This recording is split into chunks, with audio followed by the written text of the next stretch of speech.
Bom dia, boa tarde, boa noite àqueles que nos ouvem.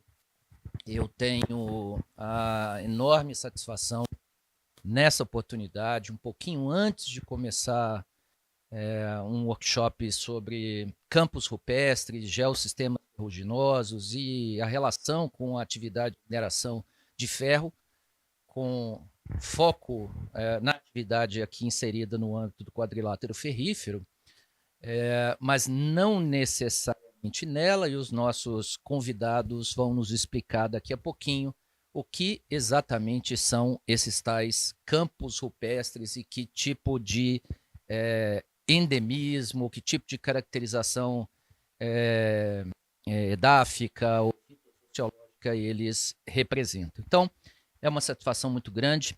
Estamos aqui de maneira muito informal, percebam, tomando um chopp gelado.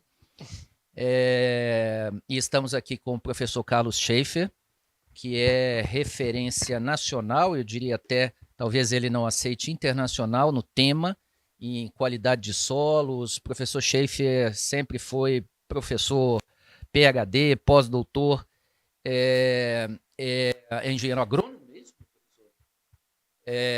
e foi professor titular na Universidade Federal de Viçosa e hoje é professor na UFRJ. Fernando Marinho, biólogo, doutorando em Ecologia pela UFMG. ecologia pela UFMG. Pois é, mas indo direto ao tema, pessoal, eu queria entender o que são exatamente esses campos rupestres.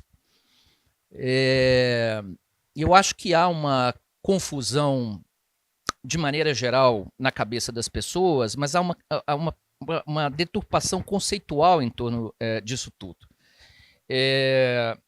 Qual a diferença entre campo rupestre e campo de altitude? Os campos rupestres necessariamente são campos de altitude. Além dos campos rupestres, tem outras formações de campo com afloramentos rochosos. Esses tais campos quartzíticos se aproximam da característica de endemismo do campo rupestre, sob o ponto de vista de espécie, sobretudo da flora, ou são formações completamente distintas. Então, alguém podia falar um pouquinho aqui para os nossos ouvintes o que são esses campos rupestres, porque já eu vou ser forçado a perguntar se esses campos, que normalmente, na minha compreensão, estão associados à savana, ao cerrado, se inseridos na região do mapa de aplicação da Mata Atlântica, se regem pela lei da Mata Atlântica. Eu estou correto ou o campo rupestre não tem nada a ver com o cerrado e não tem nada a ver com a Mata Atlântica? Professor. Uai, começando do Percebam começo. que ele é carioca, mas já falou uai depois de 30 anos de Minas Gerais. A pergunta ela tem que ser iniciada com um uai a resposta, porque o uai dá uma ligação boa no raciocínio. Então, essas montanhas velhas do Brasil são montanhas velhas porque a gente tem as montanhas novas, tipo os Andes, Alpes, as montanhas do Himalaia, são montanhas novas, montanhas que estão sendo jogadas para cima. E tem as montanhas velhas, as montanhas brasileiras são aquelas montanhas que ninguém jogou para cima, elas ficaram altas porque resistiram.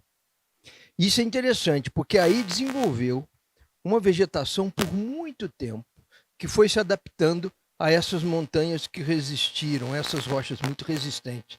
Você já falou uma coisa sobre o campo rupestre, que é muito importante a gente lembrar. O campo rupestre, desde o Resine, ele agrupava os campos rupestres quartzíticos, que são os rupestres estrito sensu, né? No sentido mais estrito da coisa, e os campos rupestres ferruginosos, que a gente vai tratar deles daqui a pouco, que é nosso interesse, falar da canga e falar desses campos que estão na canga. Esses são rupestres, porque estão desenvolvidos em cima de substratos muito antigos, muito resistentes, e que a rocha aflora, ou a rocha ou a canga.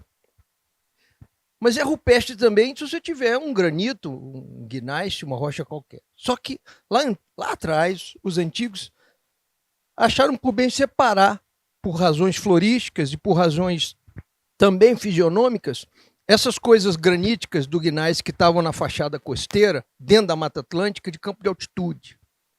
Né? É mais ou menos essa a história. Mas quando você vai, por exemplo, no Itatiaia, no Caparaó, no Brigadeiro e outras montanhas que não são quartzito e não são canga, você vai encontrar ambientes rupestres, com campos rupestres.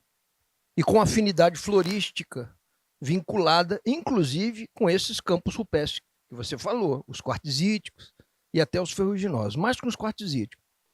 Um exemplo bom disso é o Itatiaia. O Itatiaia tem um compartilhamento com o Ibitipoca, por exemplo. O Ibitipoca é quartzito. A Serra Negra é quartzito.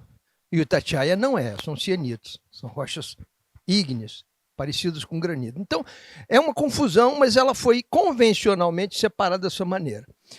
Eu não concordo, muita gente não concorda, mas isso já é história, já está sedimentado na ideia. Então, o campo rupestre no Brasil ficou aquela coisa.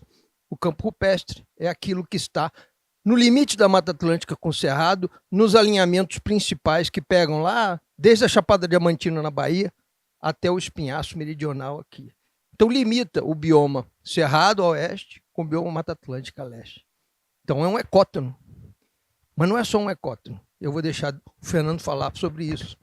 Do ponto de vista florístico, ele é único. Ele é singular, ele é diferente. Ele mereceria ser tratado como um bioma. A gente trata o Pantanal como bioma, por exemplo. O Pantanal é dentro do bioma cerrado. É um cerrado inundável. Por que não trata Campo Rupestre como bioma? Porque para o povo dele lá, ó, se tratar como bioma, o que vai acontecer? Toda a riqueza florística, a florística riquíssima do Campo Rupestre vai subtrair do cerrado. Aí o cerrado vai deixar de ser um hotspot. Bobagem. Mas vamos lá. Vamos lá, Fernando. O campo rupestre, como o professor Shea falou, ele está espalhado, né, nos diferentes biomas do Brasil. Tanto que tem canga na Amazônia, na divisa com a Bolívia, lá, né, o Corumbá, e também no norte de Minas, já com influência de caatinga, né? Então, ele tem ecótonos. Tá mais baixo. O campo rupestre está espalhado com essas formações, nas montanhas antigas, como o professor explicou, e ele está sempre associado a regiões de altitude, né? Na grande maioria dos casos, embora ocorram também umas formações mais baixas, e com alta riqueza, né? Que funcionam como pedras, né? Que vão, ilhas oceânicas, no mesmo esquema da biogeografia, né? Das ilhas, né? Em que as espécies, os ambientes vão pulando, né? E aí algumas espécies são compartilhadas, outras não. Isso que leva a essa grande, elevada, né, enorme biodiversidade, principalmente florística, e também de outros grupos. E aí, dentro disso, tem essas confusões, né, que você trouxe do limite, né, da atuação da Mata Atlântica. Mas quando você passa para esses ambientes já mais associados a Cerrado, Caatinga, embora eles tenham as mesmas formações, né, parecidas, né, com o ambiente que está dentro da Mata Atlântica, cria-se essa confusão, até onde vai, né, o limite do ambiente que vai ser usado, né, na legislação como um ambiente de referência. Mas eu posso falar, então... Bom, o professor Schaefer disse que essas formações campestres, né, rupestres, talvez fique, na cabeça do ouvinte fica uma dificuldade, porque nessa região lá para perto de Diamantina tem formação campestre, rupestre, quartzítica, né? Não tem canga ferruginosa naquela região, tem por aqui. Mas de qualquer forma, esses ambientes estão encostados em savana, em cerrado. É isso? Eu posso dizer então que o campo rupestre, seja ferruginoso, seja quartzítico, é cerrado dentro da área de aplicação da Mata Atlântica, Ricardo, ou não necessariamente isso é... Ricardo, deixa eu dar uma opinião balizada pelo que a ciência sabe. O que eu falei ali é que existe uma singularidade florística, fisionômica, completa dos campos rupestres que os fazem merecedor de um tratamento singular, de um tratamento à parte.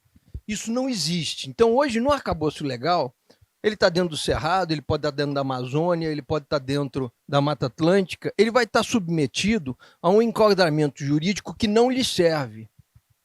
Por quê? Porque o que a ciência mostrou, por exemplo? A gente sabe que campos rupestres eles têm tanta singularidade que a diversidade deles é alta, é muito alta, e eles são particulares em cada montanha, pelo que o Fernando falou. Então, cada montanha quase que tem a sua assembleia, a sua comunidade particular. Ela pode ter algumas coisas compartilhadas, muitas até, mas vão ter coisas únicas de cada. Isso é uma coisa extremamente importante. Significa que cuidar do campo rupestre, pensar na conservação disso, é necessariamente olhá-lo fora do bioma em que ele está encaixado, porque ele é um bioma em si. Ele está retalhado, ele está todo fragmentado, mas ele tem um contínuo, uma lógica contínua de distribuição e, principalmente, ele é absolutamente único, singular, diferente de tudo, em todos os aspectos. A gente vai mostrar dos aspectos de solo daqui a pouco. O Fernando vai falar dos aspectos florísticos, mas a gente sabe, e muito bem, que ele é singular. É um demérito, é um desprezo pelos campos rupestres quando você trata eles como um ecossistema incluído dentro da Mata Atlântica, incluído lá onde seja. Entendo. Ele não é isso. Ele é algo muito particular, muito único, e que não sucessiona para nada. Ele é dele em si mesmo. Ele evolui dentro da sua lógica, do seu geossistema, em si mesmo. Um campo rupestre não evolui para a Mata Atlântica, ou uma Mata Atlântica regride para um campo rupestre. Não existe isso. Então, aquela assinatura, aquela cara dele, aquela personalidade dele é dele. E deveria ser olhada na lei dessa maneira. Mas a cara dele muda sendo quartzítico, sendo ferruginoso, e ainda assim poderia ter esse caráter de identidade, de universalidade capaz de caracterizá-lo como um bioma autônomo dentre os demais. Totalmente. Sim. Se você em pegar, termos de extensão, é significativo? Sim, sim. Quando você pegar áreas próximas, por exemplo, vou te dar um exemplo, tem estudos mostrando isso. Uma área de canga, um campo rupestre ferruginoso, e uma área quartzítica adjacente, às vezes eles compartilham mais plantas do que um campo rupestre ferruginoso aqui e muito distante. Ou seja, a proximidade, a cara rupestre é uma coisa que tem uma assinatura nítida, definida. Então, proteger campo rupestre é proteger todo e qualquer fragmento, menor ou maior que exista, porque ele vai abrigar endemismo, ele vai abrigar aquela diversidade que eu comentei, que a gente chama de diversidade beta, particular dele, alta, sempre. Então, quando a gente perde uma montanha, quando a gente perde qualquer área dessas, a gente está perdendo um pool genético, um conjunto de espécies que a gente nem conhece às vezes. A maior parte das coisas a gente nem conhece, porque elas são pequenas demais, ou a gente não tem olhos treinados para vê-las, o que é pior ainda, porque falta gente para ver. A gente vê com uma certa poética, entende as coisas, mas tem muita lacuna de conhecimento. Mas é isso, a mensagem é essa. O campo rupestre, na minha opinião e na opinião de muita gente que trabalha com ele, deveria ser tratado como algo singular, único, e não dentro de biomas. Agora, olha que interessante, Fernando. Eu me lembro quando eu saí do Sistema Estadual de Meio Ambiente e voltei para a iniciativa privada, enfim, para a advocacia com perfil empresarial, de ter me atentado, não vou falar aqui determinada empresa ou empreendedor, porque não vem ao caso, mas fazendo uma auditoria para fins do que na época era, isso pelos idos aí de 2000, 2001, portanto já se vão 20 e poucos anos, 25, 24 anos, aquelas auditorias de conformidade, né, de certificação ISO 14001, enfim, a gente checava algo que um auditor teria suscitado de supressão em áreas de campo em que o órgão florestal do Estado, naquele tempo, considerava impassível de autorização. Por quê? Porque o racional, principalmente da engenharia florestal, é que eu só autorizo aquilo de que resultar rendimento lenhoso. Sim. Né? Então, pasme, mesmo a Constituição de Minas Gerais, de 1989, a nossa federal é de 88, dizendo que os campos, aí sim, rupestres, são uma paisagem, compõe o patrimônio do Estado, o órgão florestal entendia que nem passível de autorização era. Eu não estou aqui querendo dizer que o que se autoriza, a conservação e a gestão é boa. Não é assim, a matemática não é essa. Mas, enfim, você se quer considerar que é uma formação passível de ser autorizada, quer dizer, ou seja, o uso é livre, mostra uma percepção que aí eu fico na dúvida, porque me parece muito a percepção hoje sobre Mata Atlântica. Por que tudo... Por que seja a lei da Mata Atlântica, seja o decreto que a regulamenta 6660, incluem uma série de formações, inclusive a savana estépica na Mata Atlântica, por uma percepção cultural. Assim, bom, a Mata Atlântica tem... e política, melhor, aliás, mais política do que cultural. A Mata Atlântica tem um regime jurídico muito restritivo. É um hotspot internacional, todo mundo fala da Mata Atlântica. Vamos enfiar um tanto de coisa na Mata Atlântica, né, para muito além da vegetação que ocupava a fímbria litorânea, né, pelo litoral, na costa atlântica brasileira, aliás, só tem a costa atlântica. Então, eu acho que nos campos rupestres vinha acontecendo isso, as pessoas não davam importância nenhuma àquilo. Era um negócio assim, isso aí não é passível de autorização, não, pode descer a marreta. É isso.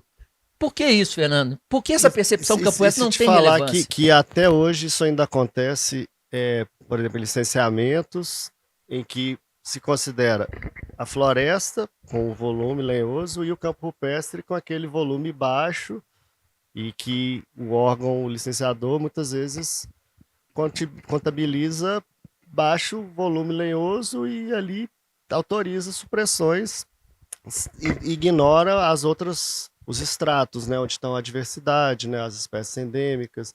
Não fazem mais porque, como está dentro do mapa da área de aplicação da Mata Atlântica, ele não pode mais desprezar e deixar você... Porque aí ele tem que observar os requisitos da lei da Mata Atlântica. Se não fosse isso, pode descer o marreta nele. Não, eu falo porque, por exemplo, em Carajás, recentemente que se alterou a instrução normativa que contabilizava essas subdivisões dentro do campo rupestre, porque ali dentro tem formações florestais, tem formações graminosas, formações de lagoas, de forma geral dentro da flora. Buritizal, todo o geossistema, com todas as suas variações. Mas cada uma seria um geossistema autônomo? E cada uma como se fosse uma tipologia de floresta, né? Tem a floresta estacional semidecida, estacional decidual, com volumes e características próprias. Então, os licenciamentos em Carajás, até muito recente, liberavam assim, vegetação de campo rupestre ou savana metalófila,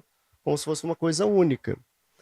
E ignorava toda essa diversidade, né? Assim, faziam-se parcelas que só pegavam o extrato mais superior, né? O arbustivo arbóreo, que tinha um volume lenhoso, que era contabilizado nos inventários. Agora, as áreas que eram mais graminosas e tudo, acabavam passando.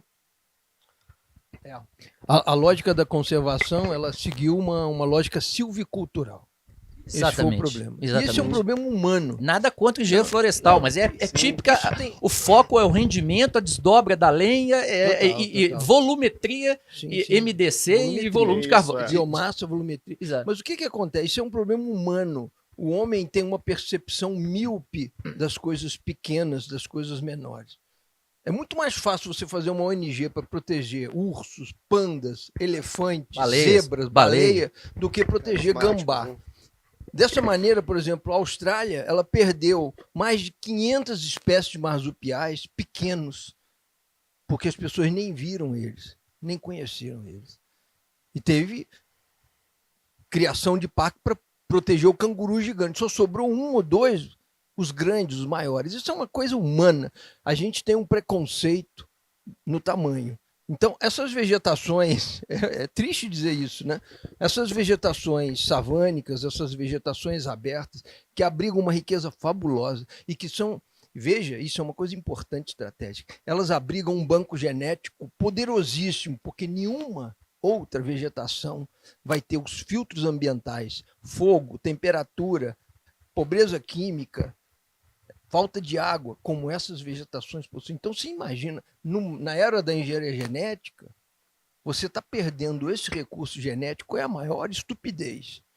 Porque aquelas lições ali que estão, né, impressas nesse arcabouço genético dessa vegetação, elas vão ser muito úteis para o homem. Bom, Até para o melhoramento genético das plantas que a gente usa. Ou seja, a gente perde o que não sabe nem dar o valor. Nós estamos jogando ouro fora. Tem uma frase recorrente que até dá nome a um canal no YouTube e diz que nós somos míopes porque nós somos breves. Quer dizer, a nossa brevidade na dimensão do tempo e do espaço nos faz ver as coisas de uma forma muito enviesada e muito limitada. Mas eu me recordo na década de 80, 1979, nós nos mudamos em família para Brasília, na época em que o Banco do Brasil incentivava os funcionários a colonizarem a região central do país, né?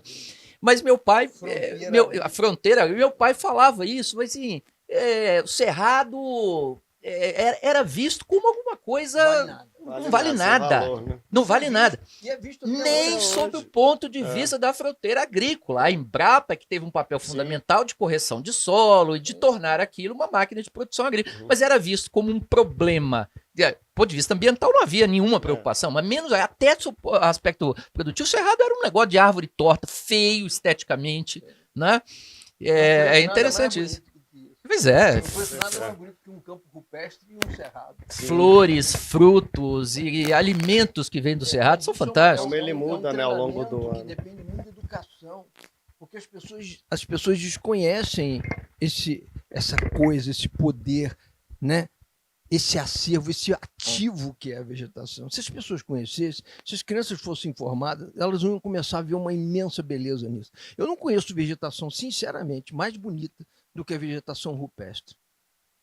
E a brasileira, na minha opinião, é uma das mais lindas. Eu conheço todas, da africana, dos chimbos, perfeito. Eu conheço a australiana.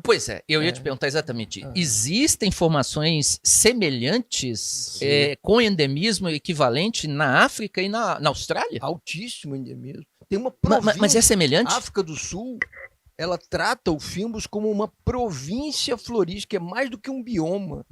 É uma província florística. Como legislação protetiva. Mesma coisa extremamente específica.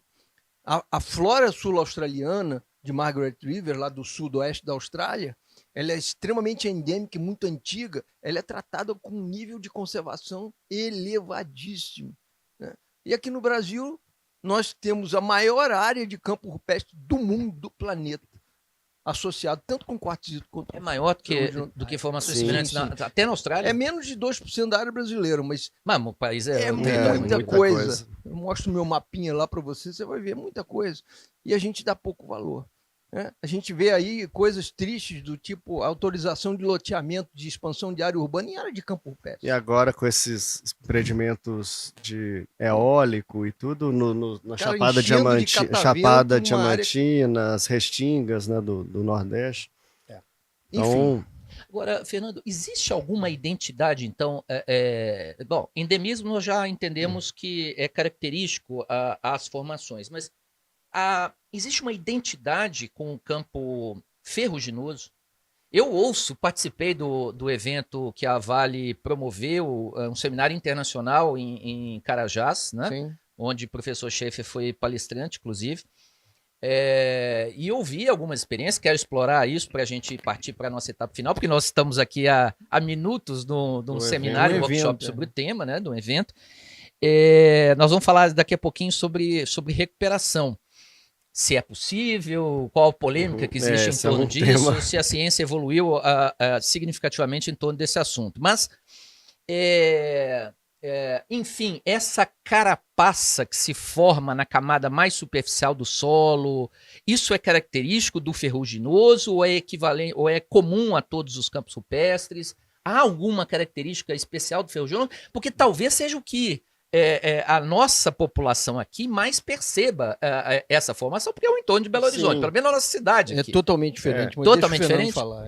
Ela é totalmente diferente, porque... Isso predica e conduz também a questão do endemismo fitossociológico, fauna? Tem um endemismo associado à litologia, né? Que ela é ferruginosa a rocha determina, né, essa principal diferença, e a vegetação se adaptou também, né, que se evoluiu na superfície, né, da canga, né, que é o substrato ferruginoso oxidado, né, que ele gera.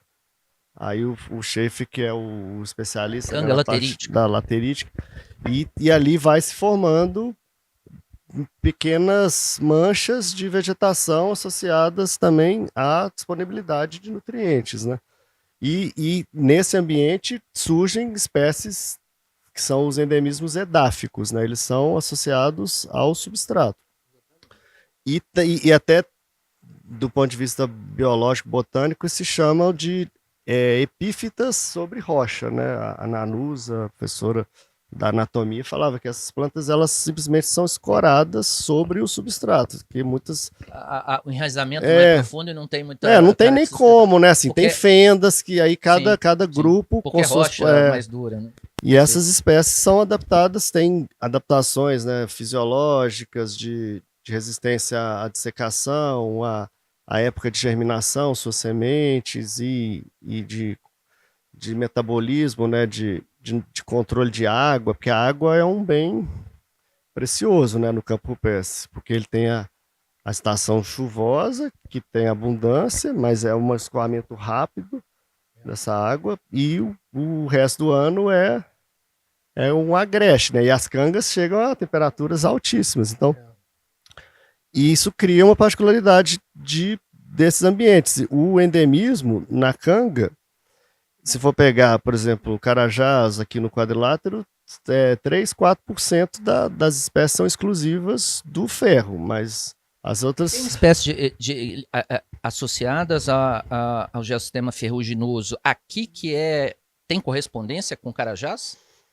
Tem grupos botânicos, assim, os mais representativos, né, eles se espalharam por todas essas formações. Então, se você pegar, às vezes, o campo rupestre ferruginoso e o quartzito, ele vai ter, em termos de composição das famílias, né? Família, sim. Filogeneticamente. Gênero, sim. Quase nenhum. É difícil, assim, similaridade entre carajás e quadriláteros se conta nos dedos, as espécies que chegam até lá. Vocês não querem que eu me lembre reino, filo, classe, ordem, família, gênero, espécie? Eu não tenho a menor ideia. Assim, a espécie é o específico. À medida que você vai subindo, a família já tem um conjunto dentro do gênero, né? Antes tem o gênero, depois a família, e aí tem grupos com características. A gente costuma fazer uma analogia. Eu uso o termo buquê. O buquê do campo rupestre ferruginoso Carajás parece com o campo rupestre ferruginoso daqui. O buquê. A cara geral. Mas quando você vai a nível das espécies, e muitas vezes no nível do gênero, são diferentes, muito diferentes. Tem coisa que é só endêmica de lá e tem coisa que é só daqui. Agora, as famílias que se apoderaram desses ambientes rupestres, lá e aqui, são muito parecidos, porque existe uma convergência adaptativa, que é uma evolução, montanhas antigas, evolução de muitos milhões de anos. Essa evolução do campo rupestre aqui é uma pressão, um filtro ambiental de mais de 25 milhões de anos. Já existiam essas montanhas há 25 milhões. Aí entra-se naquela discussão, né, da compensação, da similaridade, do campo rupestre que é bem característico da legislação de Mata Atlântica. Que aí se faz, né, a equivalência, mas quando... Equivalência ecológica, belíssimo conceito que a legislação não confere, o Supremo Tribunal Federal vem tentando estabelecer e ninguém sabe exatamente o que então, se tenta encaixar para justificar a supressão do ferruginoso, né, que é o mais valioso do ponto de vista do recurso, que é o ferro, né? Aí, para eu compensar, né, na lei da Mata Atlântica, eu tenho que disponibilizar uma área equivalente para compensação. Só que, se você disponibiliza uma outra área que você poderia minerar, você está abrindo mão da sua poupança, né, do seu recurso ali. Verdade. Então, aí, partes para essas artimanhas, né, até não só aqui, mas também nos Estados Unidos, Canadá, que tem os wetlands, né, os campos brejosos, como podem se chamar, E aí eles criam legislação que eles falam que é o escorregão burocrático, que vai se mudando a legislação e afrouxando, né? Se tinha uma métrica, tipo assim, tem que pagar o dobro, depois paga só metade, aí depois cria-se um outro artigo que pode compensar com restauração. Tem jeitinho lá também. Tem também. E essa história de recuperação, com isso acho que a gente pode encaminhar para o fechamento, já estamos com 30 minutos, embora a gente tivesse 1 hora, mas acho que não há necessidade. Até porque o tema continua daqui a pouquinho. Eu vi algumas experiências, também não vou dar nome a ninguém, que me pareceram mais um jardim, né, decorativo do que propriamente um esforço científico de recuperação. Porque, como os americanos lá nos parques da Disney conseguem reproduzir uma savana africana com leão, zebra, elefantes no meio da Flórida, é possível também esteticamente reconstituir um campo peça. É só pegar essa canga que sai rolado da mina e inserir algum substrato que dê aquela vegetação típica. Sim. Mas e aí? Essa é uma provocação que o Jackson deve fazer muito daqui a pouquinho, o Jackson da Amplo, né? Que isso não é conservação, porque o desmonte da estrutura dessa carapaça e tudo que isso representa não é reconstituível, pelo menos no estágio atual do conhecimento científico. Eu sei que há metodologias propostas em estudo, mas o nosso tempo também é pequeno, né? Porque a gente também é breve nesse aspecto. Um negócio que a natureza demorou 25 milhões de anos, eu preciso de estudo de longuíssimo prazo, sim, né? Para saber o que aconteceu. Então, isso, nós não precisamos entrar nisso agora, né? Isso vai modular as propostas e as reações em termos de conservação. Eu acho que não temos como escapar de criar uma política de conservação in situ de espaços para preservar o campo. Mas tem os esforços de recuperação que eu queria entendê-los aí rapidamente para a gente encerrar, se isso é efetivo, se tem alguma consistência, se tem base científica nesse esforço. Eu vi lá, tem uma tecnologia de pessoal sobre por favor, mas alguma coisa que envolve bactérias que enriquecidas seriam capazes de refazer a carapaça. Cimentação. Olha, todo esse esforço de landscaping, de jardinamento que você está falando, eu acho ele muito interessante. Sabe por quê? Porque ele desperta o valor estético do campo rupestre. Sim, ele traz a coisa mais essencial, que eu acho que é o fascínio da beleza daquilo. Se você tivesse mais campos rupestres nos prédios chiques de Belo Horizonte, do Rio, onde Belo Horizonte poderia ter muitos, né? Eu acho que o campo rupestre estava mais bem protegido. Então, você valorizar a beleza, o aspecto bucólico, o aspecto poético, geopoético dessas coisas, vai ser muito útil para você desenvolver técnicas de restauração. Aí as técnicas existem. Você falou de algumas coisas aí que são... Nós já temos vários experimentos, eu vou falar um pouco sobre isso aí, mas eu acredito que a gente possa caminhar para uma restauração, não vou dizer integral, ecossistêmica, ex situ, mas que seja satisfatória. Até porque nós vamos continuar minerando. Se a gente não fizer isso, vai ser pior. Pelo menos isso. Né? É isso que eu penso. Vai ser pior se não fizer. Assim, tem as questões legais, né, que quem minera, quem impacta, tem que restaurar, e aí tem os conceitos, né, de restauração, de recuperação, e até onde você consegue voltar, né, o ambiente. Então acho que a gente também tem que ter noção do desafio, né, porque uma coisa que está ali sobre essa carapaça e que demorou milhões de anos para se desenvolver, com todas essas características fisiológicas, para se recompor. Quando você muda esse substrato, você permite que plantas que são as ruderais, né, as que não ocupariam aquele ambiente naturalmente, passam a competir, e você, além de ter que trabalhar com espécies que você mal conhece, como ela germina, como ela vai se estabelecer, e você quer recriar um ambiente tão complexo quanto é o campo pesca. Às vezes em 1 hectare você vai ter 300, 400 espécies ocorrendo. Então a gente tem que ter noção do desafio, que é muito grande, e saber que tem que ir criando subindo essa escada, né? Eu já consigo criar ambientes com 10% da diversidade, que já tem uma semelhança com o campo rupestre. Então, acho que a gente tem que ir e começar a colocar o quanto vale uma recuperação assim, e o tempo, né, de recuperação não é igual uma floresta que com 10, 15 anos você já está em estágio médio, dependendo. No campo rupestre, não. Você com 10, 15 anos, você talvez vai estar ainda jardinando aquilo ali para, se você tirar o jardineiro, vai virar um outro ambiente. Então, é uma complexidade e assim, o tempo é muito curto, né? A velocidade com que se explora e até mesmo o investimento que se faz e a mão de obra que é disponível não é capaz de restaurar. Tipo, se você abre uma nova mina, suprime 100 hectares, 200 hectares de campo rupestre, e aí você vai ter que restaurar 200 hectares ou o dobro. Então é uma missão hercúlea aí que você vai... Impossível.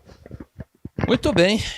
Eu acho que com isso podemos encerrar. Nós vamos dar continuidade agora a pouco a esses debates. Aqui foi mesmo uma oportunidade de suscitar os temas que estão na ordem do dia e na pauta do nosso evento.